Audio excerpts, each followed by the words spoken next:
Well, it's only right that we acknowledge our keynote speaker for the night in the person of Dr. Cornell West. Will you just help me celebrate Dr. West tonight? Thank you, Dr. West. Thank you. And my dear brother, Reverend Osajiko Sekou as well. Give my brother a hand. Soldier right here. We thank God for both of them.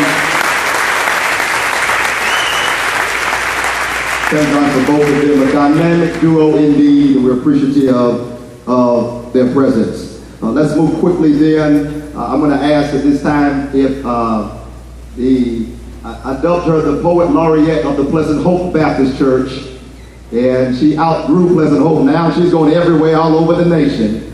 As a spoken word artist, and really one who ties together so many of our feelings, our concerns, our hopes, and even our fears in poetic prose. Please help me celebrate the gift in the person of Lady Brion. Give her some love.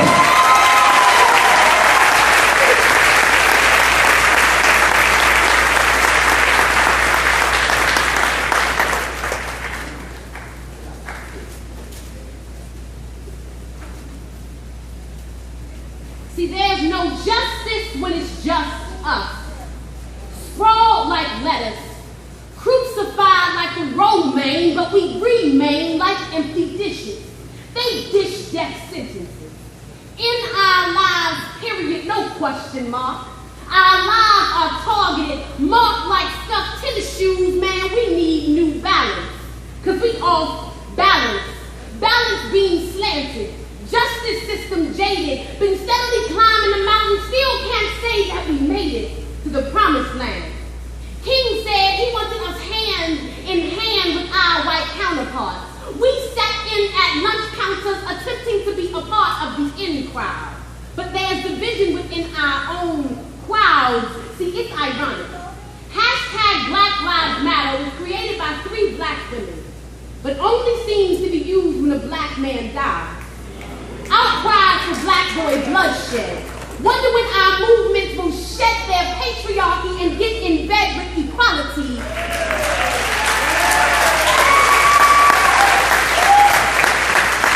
Inadvertently, struggles be segmented, cementing women to the corners of adversity to struggle in pain silently. See, there is no question. Do black lives matter? Yes. But do black women's lives matter a little less? This is not a conflict contest to measure who suffers the most distress, because black skin has always been an object of white conquest. Man, we all in hell. Ain't no rest for the running, no reprieve for the dodging. We black sore thumbs attempting to camouflage in what our melanin don't blend well with this cosmopolitan cocktail, so they cocktail their guns and tell in our lives. Often too close to its beginning. If you were to ask me what internalized racism looks like, I would tell you. It's when we accept the notion that black equals criminal and criminals are thugs. Thugs are men. Thus, assailants will always be black men without question. Training our minds to believe that women are never victim and black men are always doing something wrong.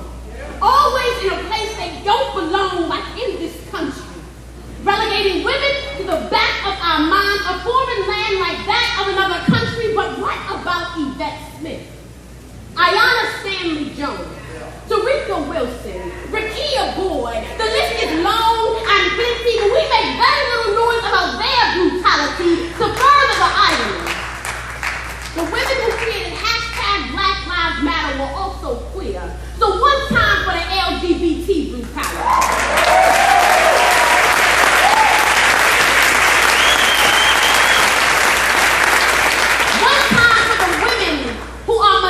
By men in uniform for that inescapable craze of terror when them lights get to flashing in your rear view mirror. I'll take a look in the mirror.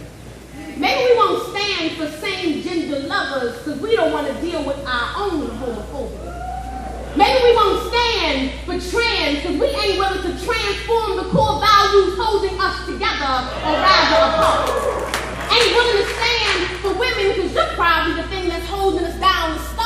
weird. It's nonsense, senseless. When news reports about black death in the back of our minds, we assume they were amidst some lawlessness, so they got what was coming. We sit around complaining about the man. But the man ain't real in the physical.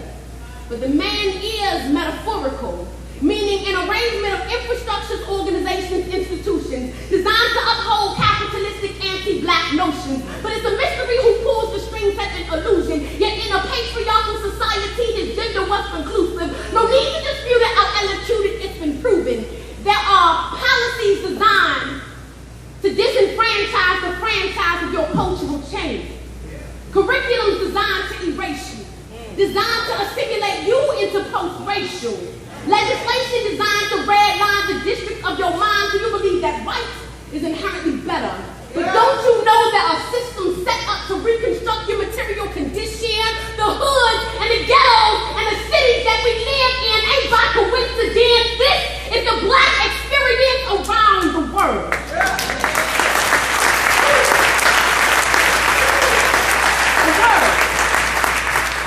A world so disconnected, so disjointed.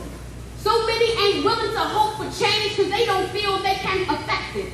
Imagine what would happen if we did away with our differences. Stop verbally attacking one another and started listening. Chose one enemy and started aiming, but I'm just one poet, so ain't nobody hearing what I'm saying.